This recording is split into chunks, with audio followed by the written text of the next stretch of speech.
Dynamite mo, di ba? Ang ganda-ganda. Alam mo, sa totoo lang, na-starstruck talaga ako sa kanya.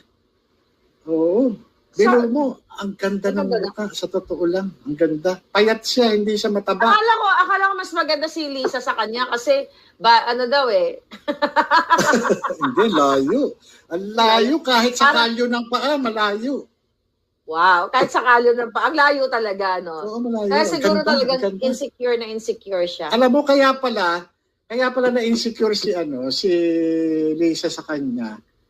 Tinitignan ko yung mga video na si Bongbong talagang parang nananaginip pagkakaharap si Inday.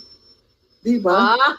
Kaya pala, parang, mo talaga palang ka talaga, makikita mo Hindi, nagsiselos talaga sa dyan, even the campaign. Nagsiselos talaga siya. Hindi, actually not selos, insecure. That's the right word. Oo, ang ganda niya.